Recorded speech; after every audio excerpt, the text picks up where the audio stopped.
El pasado viernes 9 de septiembre se cumplieron 450 años de la llegada de los jesuitas a México. Los jesuitas, una congregación religiosa siempre a la vanguardia. ¿Cuáles han sido sus principales aportes? ¿Quiénes fueron sus más deslumbrantes personajes? Ahora que un jesuita es papa, ¿qué representa todo esto? A 4 siglos y medio en nuestro país, los jesuitas en la historia de México, aquí, en Sacro y Profano. En 1572, los jesuitas llegaron a México evangelizando y educando en estados como Guanajuato, San Luis Potosí y Coahuila, para luego extenderse por otros puntos del país. Con la idea de convertir al cristianismo, los jesuitas fundaron colegios y ciudades. Los que aceptaban se unían para construir una misión y, una vez establecida, emprendían el viaje hacia otros lugares con el mismo propósito. En 1767, 40 años antes del movimiento independentista de Miguel Hidalgo, los jesuitas fueron expulsados de todas las tierras del Imperio Español. Habían construido todo un andamiaje social, educativo, científico y tecnológico. Educaban por igual a los indígenas que a los peninsulares de la parte más alta en la pirámide social novohispana. En mayo de 1815, Fernando VII, nieto de Carlos III, permitió el regreso de los jesuitas a España. La influencia de los jesuitas en México no solo ha sido religiosa, se extiende al ámbito educativo, cultural e histórico. Los jesuitas se han comprometido en nuestro país en luchas sociales y con los derechos humanos. El asesinato reciente de los jesuitas César Joaquín Mora Salazar y Javier Campos Morales en el templo de Cerocahui, en la Sierra Tarahumara, nos recuerda el compromiso de los jesuitas con los indígenas y los pobres. Buenas noches, bienvenidos a Sacro y Profano, a los 450 años de la fundación de la provincia mexicana de la Compañía de Jesús. Le propongo que abordemos este tema. ¿Cuáles han sido los principales aportes de los jesuitas en la conformación de nuestra nación?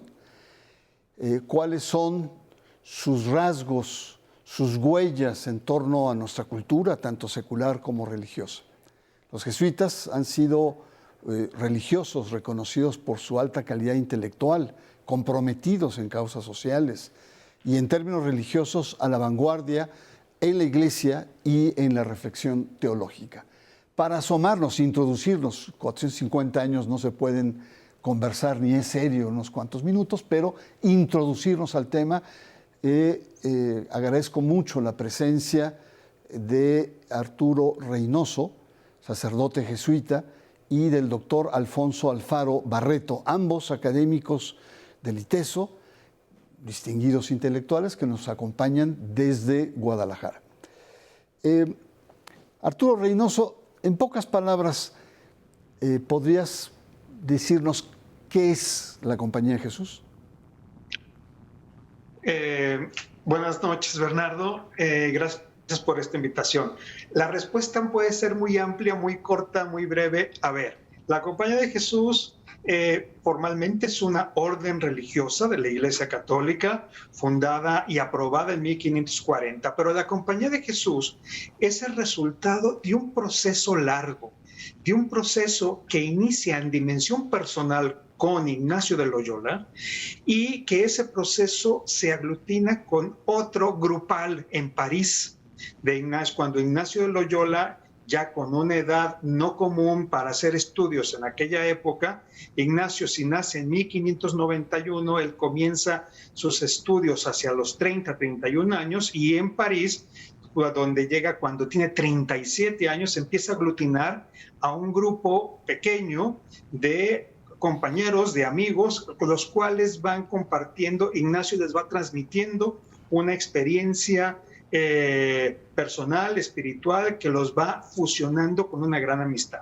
Finalmente, dentro de ese proyecto de servicio y de entregar su vida al servicio dentro de la Iglesia, presentan en 1539 un proyecto al Papa Pablo III, el cual después de un año de deliberar también el mismo Papa si conviene o no conviene para la Iglesia tener este nuevo instituto religioso, esta nueva orden, porque en ese momento no se quería ya el que hubiera más, que se aprobaran más órdenes religiosas, entonces, a final de cuentas, contra los pronósticos, se puede aprobar esta compañía. La Compañía de Jesús, en la cual, digamos, Ignacio de Loyola tiene un papel importante como fundador, pero no podemos tampoco hacer de lado ese grupo a que se aglutina en París, en el ambiente de la universidad, que juegan un papel fundamental junto con este fundador. En realidad todos son cofundadores de esta orden religiosa. Es un grupo de 10 inicialmente, ¿no? La mayoría de esos 10 de lo que hoy conocemos como España son los que fundan esto. Y lo interesante es que presentan un modelo digamos, de vida religiosa diferente al que estaba, digamos, habituada la iglesia, ¿no? El estilo de vida monacal, el estilo de vida de los frailes, es un estilo distinto de proyección hacia el mundo. Es discurrir por el mundo, esta frase es importante, y lanzarse al mundo. En muy breves palabras, eso podría decir sobre la Compañía de Jesús, ¿qué es? Muchas gracias. Alfonso, 450 años de presencia cuando llegan a México, muy poco después de haber sido fundada. Sin embargo, llegan con cierto retraso, porque ya estaban instaladas las órdenes religiosas en la Nueva España. En los albores de la Nueva España estaban ya los franciscanos, estaban los carmelitas, estaban los dominicos, y eso propicia que con este retraso los envíen más bien hacia el norte. Los demás se asentaron centro-sur y el norte estaba prácticamente despoblado. Esta es también una impronta importante que hay que tomar en cuenta en estos 450 años, ¿no crees? Sí, es muy importante este desfase. El hecho de que los jesuitas llegaran a México prácticamente medio siglo después del proceso dramático bélico de la conquista, tiene implicaciones muy importantes en el desarrollo de su presencia. Primero, porque por el tipo de propuesta cultural y de evangelización que formulan, es muy diferente del de los primeros evangelizadores. Entre la llegada de los primeros frailes a México y la llegada de los jesuitas ha ocurrido el Concilio de Trento. Entonces hay un catolicismo distinto ya, un catolicismo distinto, probablemente con mucho menos ilusiones de transformación radical y con muchas más sensibilidad para integración con las culturas locales. Pero por otra parte, el hecho de que México sea hasta la fecha un país tanto de América del Norte como de América Central se debe precisamente a este proceso. Ellos fueron los artífices fundamentales de la integración de la América del Norte en Mesoamérica. De manera que su papel en tanto que como constructores del territorio nacional es absolutamente capital desde este punto de vista. Muchas gracias, Alfonso. Pues vamos a nuestra primera pausa. Los jesuitas en la historia de México, aquí en Sacro y Profano.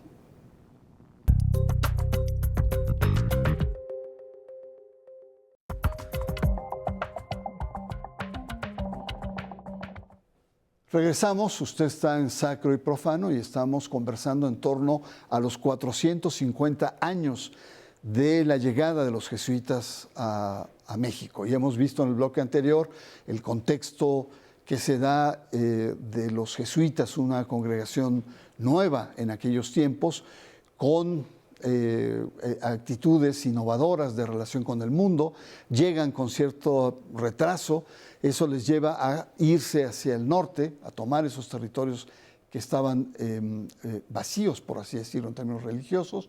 Y una de las preguntas que muchos nos hacemos es, los jesuitas fundan centros académicos, fundan iglesias, fundan ciudades, y la pregunta, Padre Reynoso, es, no solamente fueron misioneros, sino también hubo, le pregunto, una experiencia de colonización de tierras desérticas y casi deshabitadas. Sí, con esta pregunta lo relaciono con una dimensión del modo de ser de la compañía que viene desde el mismo Ignacio de Loyola, que es, lo voy a formular así, como esta actitud del primero peregrinar, de buscar, de lanzarse, reforzada, por ejemplo, hay unas instrucciones que manda el tercer general de la Compañía de Jesús, Francisco de Borja, a los misioneros que destina a las Indias españolas. Y en esto dice, sean como exploradores, exploren, vayan, vean, aprendan las lenguas, ubiquen las personalidades de los grupos, de los naturales que pueden ayudar a esta misión. Prediquen con suavidad, dice incluso, ¿no? Y es una manera de tratar de conformar grupos, de asentar grupos y de ir tratando de mejorar, porque esto es interesante. No solamente era una cuestión de mera evangelización, sino que evangelización incluye una mejora de condiciones de vida en ese sentido. No era tratar de ver cómo la tierra donde van llegando puede ayudar para el sustento, qué es lo que hay que construir, en fin. Entonces promueven en el fondo esta idea de poder asentar grupos que puedan sobrellevar y sustentar su estilo de vida, ¿no? Los jesuitas con el tiempo fundan o agrupan ciertos establecimientos que después llegan a ser enormes, varias ciudades. Pienso, por ejemplo, en el caso de Brasil, Sao Paulo, o pienso acá en una serie de ciudades hacia el noroeste de México, ¿no? Entonces lo van haciendo así con esa intención. Es la evangelización y las condiciones de vida de las poblaciones de esos lugares. Doctor Alfaro, demos un brinco en la historia para poder tener estas pinceladas de los jesuitas en México.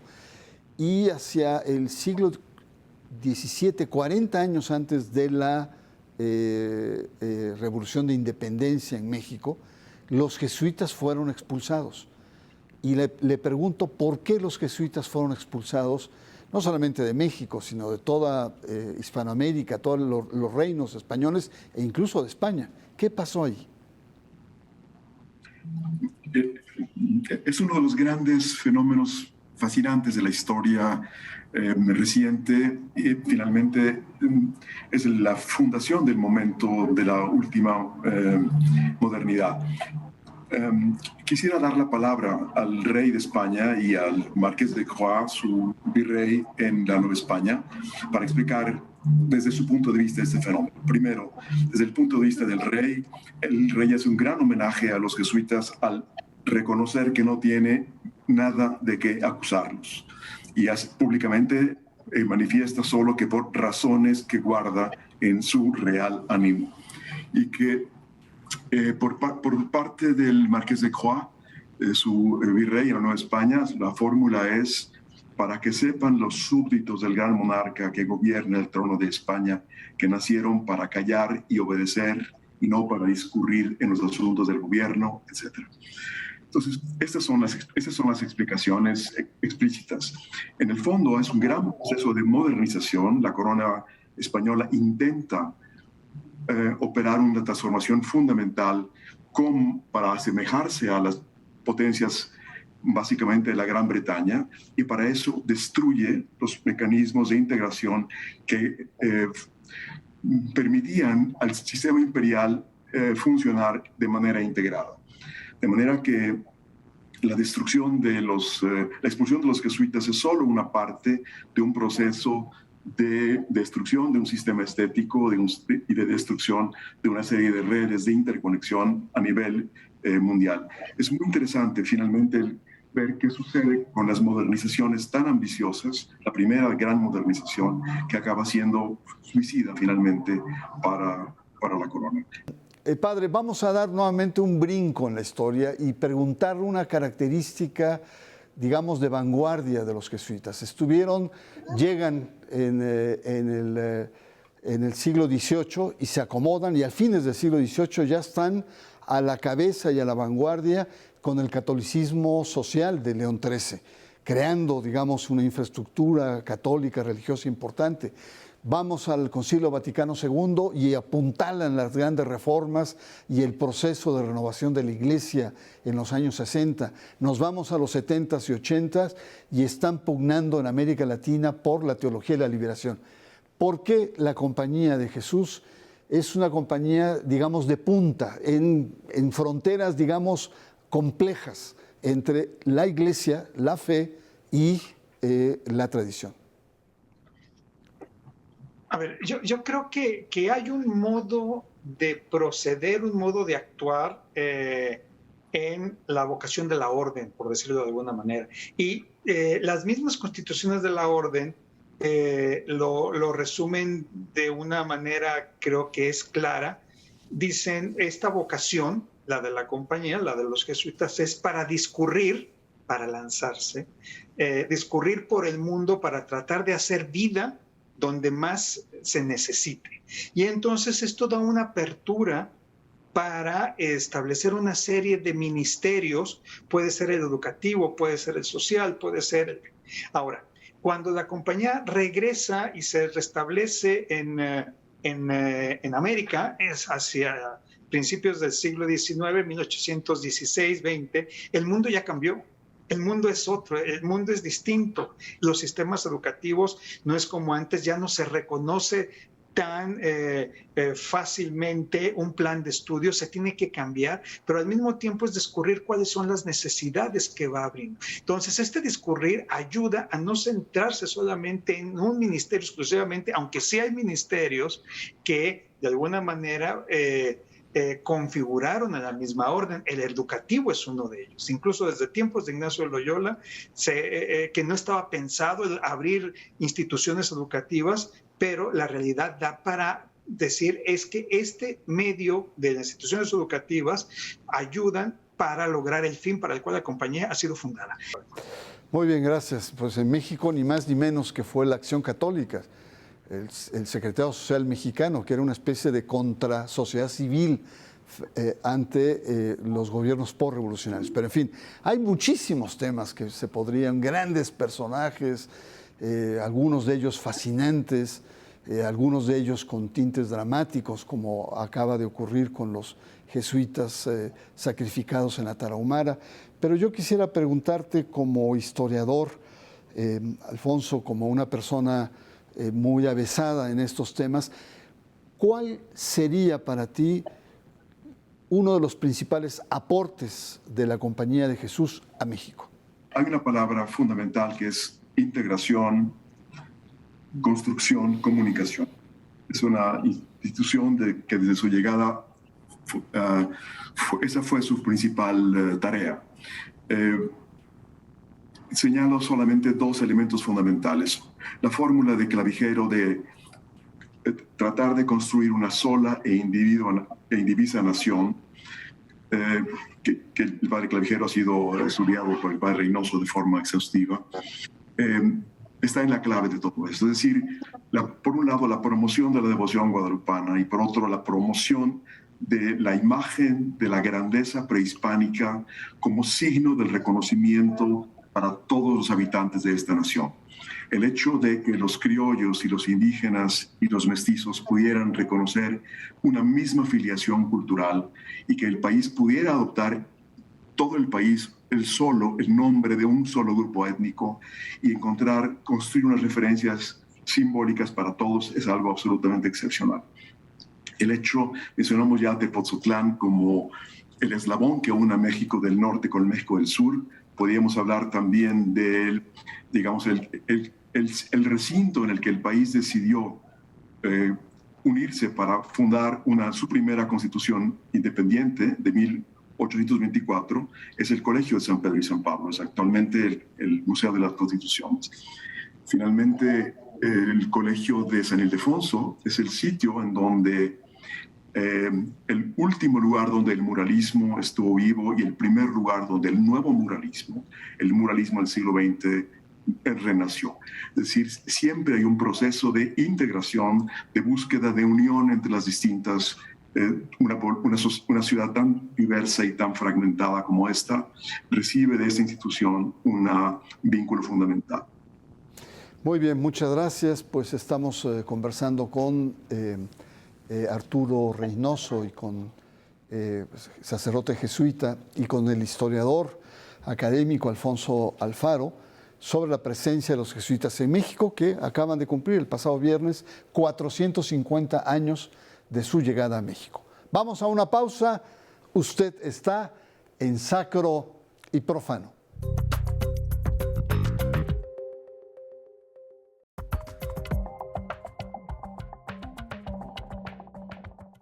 Regresamos, bloque final, 450 años de los jesuitas en México. Alfonso, nos comentabas de la impronta de los jesuitas en México. Si yo te pidiera un telegrama, ¿cuál sería la principal aportación en la identidad de México y en la cultura mexicana de la Compañía de Jesús? La conciencia de la continuidad en el tiempo es la diáspora más fecunda que puede uno imaginar. La diáspora, los jesuitas que estuvieron expulsados durante tanto tiempo fueron capaces de construir el país desde lejos. Quizás pensando en un país como el nuestro, con una diáspora tan fuerte como la que tiene, valdría la pena, pensemos, una diáspora tan constructiva como la que ellos tuvieron, merece que será un ejemplo de ser escuchado. Muchas gracias y gracias por estar acá en Sacro y Profano. Padre Arturo Reynoso, el pasado viernes tuvieron el inicio de una celebración sobre estos 450 años. ¿Qué va a pasar en estos meses donde se celebran esta presencia de 4 siglos y medio en México? Sí, efectivamente, el 9 de septiembre, viernes pasado, en varias regiones donde actualmente se sitúa los trabajos de la Compañía de Jesús, desde Tijuana hasta Mérida, ¿no?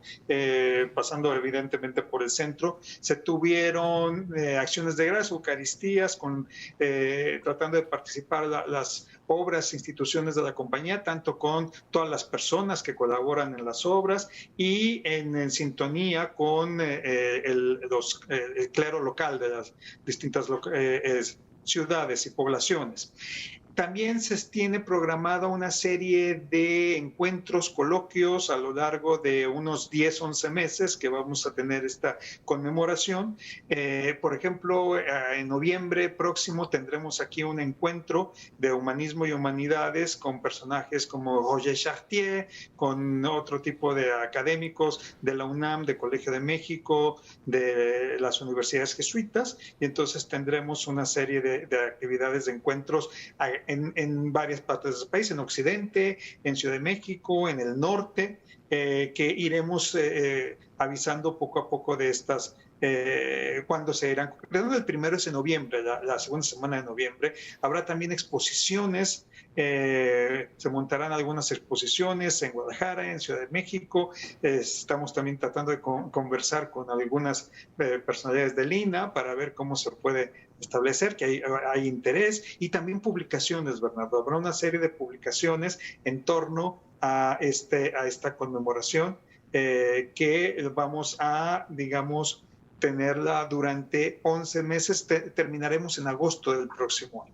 Entonces tendremos esa serie de actividades que iremos difundiendo. La primera fuerte, este encuentro en noviembre aquí en el ITESO en Guadalajara, del 7 al 10 de noviembre, este encuentro sobre el humanismo, las humanidades y el legado del renacentista con la Compañía de Jesús, sobre todo también en el mundo y en América. Muy bien, pues muchas gracias Arturo, muchas gracias Alfonso por estar acá. Seguramente vamos a conversar en otros momentos sobre lo que representa estos 450 años, desmenuzar algunos aspectos.